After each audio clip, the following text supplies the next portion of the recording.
भगवान श्री कृष्ण जी के अनन्य भक्तों को भगवान श्री कृष्ण जी के अनन्य भक्त द्वारा सादर प्रणाम। कन्नड़ भाइयों और बहनों, अब हमारा समय हो गया है कि हम आज 25 अगस्त 2024 को श्रीमद् भगवद गीता जी के अध्याय 2 के मंत्र 56 का अध्ययन करें।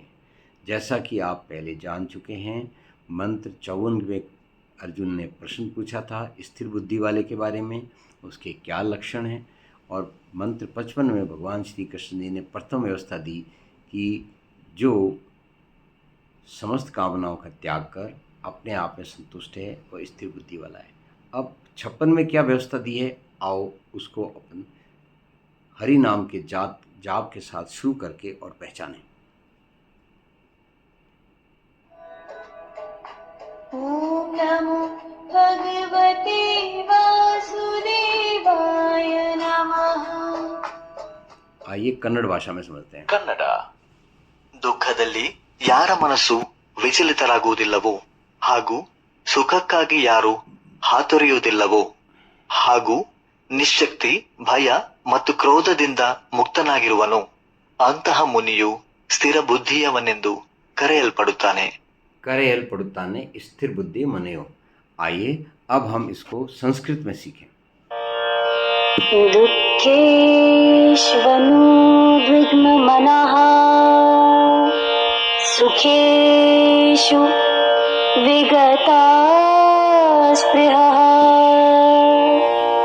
वीतरागभयक्रोधः स्थितधीर्मुनिरुच्यते।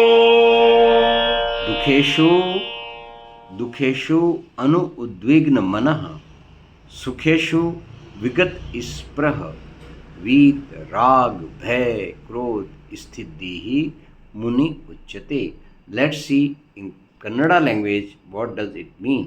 ದುಃಖದಲ್ಲಿ ಯಾರ ಮನಸ್ಸು ವಿಚಲಿತರಾಗುವುದಿಲ್ಲವೋ ಹಾಗೂ ಸುಖಕ್ಕಾಗಿ ಯಾರು ಹಾತೊರೆಯುವುದಿಲ್ಲವೋ ಹಾಗೂ ನಿಶ್ಶಕ್ತಿ, ಭಯ ಮತ್ತು ಕ್ರೋಧದಿಂದ ಮುಕ್ತನಾಗಿರುವನು ಅಂತಹ ಮುನಿಯು ಸ್ಥಿರ ಬುದ್ಧಿಯವನೆಂದು ಕರೆಯಲ್ಪಡುತ್ತಾನೆ.